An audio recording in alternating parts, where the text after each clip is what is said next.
Curtis Moss is suing his brother, Stephen Moss, in the amount of $3,200.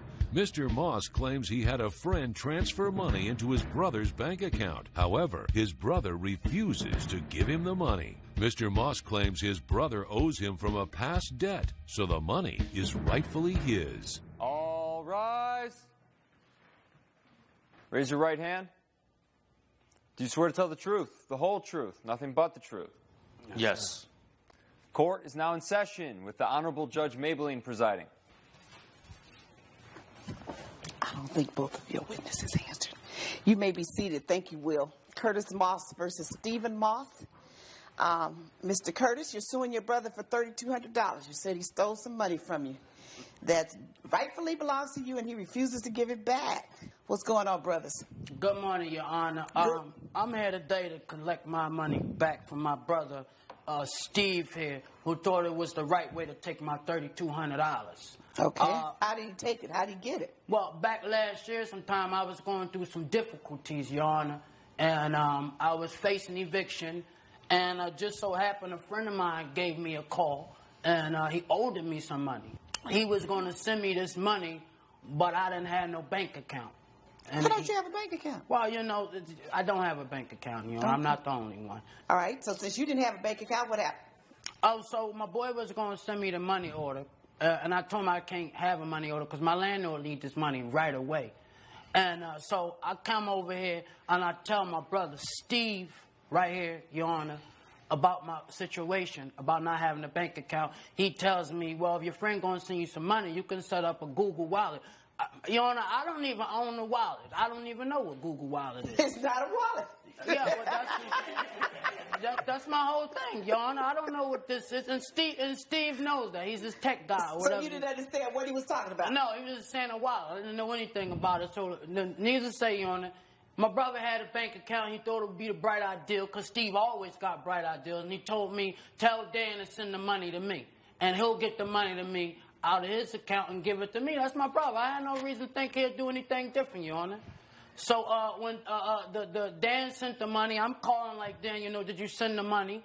As you can see right here in my text messages that I got in evidence, Dan sent me the money saying that it was in my brother's account. I'm calling my brother Steve. Steve is never picking up the phone. He know my situation, Your Honor. He know what I was facing. Mm-hmm. He never picks the phone up, so a whole day go by. The next morning comes, my landlord want her money, and I told her, can you just give me some time to go get my check? No, I wasn't going to pick up no check. I was just waiting on my little brother Steve, Your Honor. Your little brother? Yes, that's my little brother. Oh, okay. So finally, he picks the phone up, and he tells me, I'm like, yo, bro, Dan said he sent the money. Can you go write a check out for me for my landlord so I can just come by, get the check, and go take it back to her? How much was the rent? $16.50, Your Honor, about $16. And so the rest was yours? It was all mine. It was my money, Your Honor. Okay. So the thing was, he tells me he can't give me. He tells me I can't do that. This is all in the text message. I can't give you the money. I'm like, what you mean you can't give me the money? This is my money. So he said, call me. Okay, I call him because I want to know why you can't give me mine. So I call Steve. Steve's telling me he can't give me the money. I can't give you anything. I'm like, why? He talking about because you owe me. I said, I owe you what? What are you talking about? I owe you some money for, Steve. This is my money. I'm ready to face eviction. And you talking about some old past stuff. And this is some past stuff, Your Honor. So this is why I'm here to get my $3,200 from Steve, because even though he's my little brother, Your Honor, he has a way of taking advantage of me. That's what he does, Your Honor. He just took advantage of you? Yes, that's what he always does. Let's rewind this back, Your Honor. Basically, how are you doing today? I'm well. That's great. I'm going to rewind this back to our brother Charles's funeral. He died last year in August. So basically, I needed help for the funeral funds, right? I asked my big brother here to please, can you help me? And he was cool with it. So we had to split it $3,500 because the cost was $7,000. So he said that he didn't have $3,500. So he decided to give me $200, and he decided that he would pay me back. So what do you mean he decided? I decided. Is that what he told you? He would pay you back? He said he will pay me back the money. He would pay you the difference? The rest, basically. $3,300? Yes. Okay. So I told him. Wait a minute. Did he say when he would pay it? Your Honor, my apology. He said within 6 months he will pay me back this money. Okay. And I have the letter right here. Let me see the letter. I would like like to see the letter myself, Your Honor, because I need to know. Well, wait a minute. Stop by. Let him see it Yeah, first. I need to see, because sometimes he could be forging. Your signature's right on it.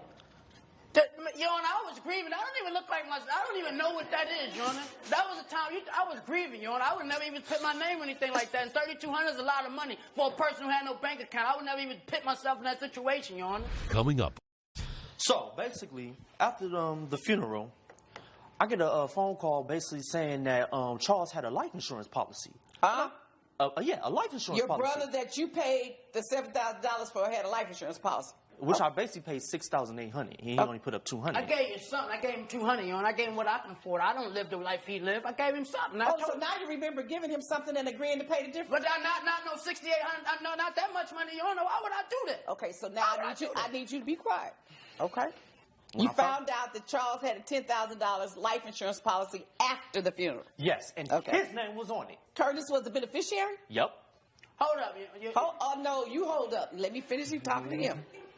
So I came up to Curtis and I talked to him and I said, hey, what's up about this life insurance policy that Charles got here with your name on it? And he said, I don't know nothing about that. Because I don't know about the policy. Mr. Sneaky, He just dog. gets coming. I don't know about the policy. Don't respond to him, okay?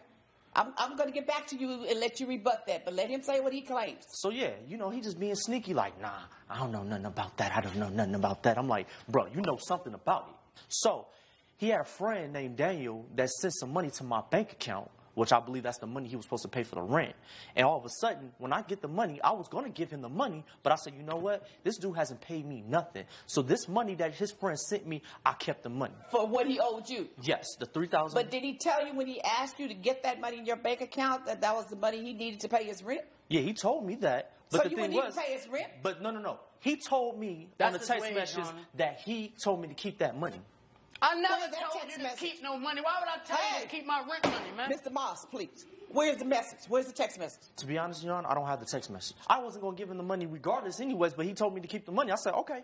I never would told this man about keeping my money, Your Honor. All this about raising your hand. A lot of people come in these courtrooms and raise their hand and still tell you a lie, Your Honor. I'm telling the truth. Were you the beneficiary of a $10,000 insurance policy from Charles? Your Honor, to be honest with you, I had received some money, but I'm going to tell you how much. I just want to know, were you? Yeah, I received And something. when did you but receive it? It was, it was after the funeral, Your Honor. The truth of the matter, Your Honor, since he's just digging and stuff, since he's going off just digging and stuff, my brother Charles owed me some money. So when he died, I'm like, okay, you took me down here. I don't know about no policy stuff. You got some money from your brother's insurance policy. He Is said, that "That's true? possible, I Your got Honor." something small, Your Honor. How much? This is probably roughly about 4,000, if you want to say. Why would you roughly. get $4,000 if it was a $10,000 policy? And you That's didn't why use I said roughly, because they take out stuff. The No, stuff be they taken don't take out. out anything on insurance policy. You just take advantage of people, Steve. Like Dude, you've been cut using that- me for the past year since we was kids, I man. never used you, Steve. I raised you, Hey. man. Now, you all should have had these arguments a long time ago. I figured it's something that's been brewing for a long time. It's not just happened today. It is, Your But Honor. let It's me hurt try my to heart. understand. Hurt my heart. that Just my hold- brother will come hold- here Really, and though, paint but me you've like been on this. drugs for years. Mr. and Mrs. Something got Mr. nothing to Ross. do with no drugs. I don't know about no drugs. Only drugs I be on is coffee. I don't know what you talking about. Have you never seen me take nothing but a Tylenol in your life? smoke weed, crack, all that, bro. Everybody smokes some weed. Excuse me, Your Honor. Excuse me. All right, I'm going to have Will stand between you two. Nuh-uh. I'm saying because But no, now I need you to be quiet. Seriously, this is a matter that the two of you need to go see a counselor and let all of this anger out that's been brewing since childhood. You promised to pay him. The 6 months has passed. You get an insurance policy. You don't give your brother Stephen any money. Now you're about to come into $3,200 from your friend, and you don't even offer to say, well, let me have the $1,650 so I can pay my rent, and you take the difference. Did you make that offer? he never gave me a chance, Your Honor. Hit this strong You on knew the money. you knew $3,200 was coming, Yes.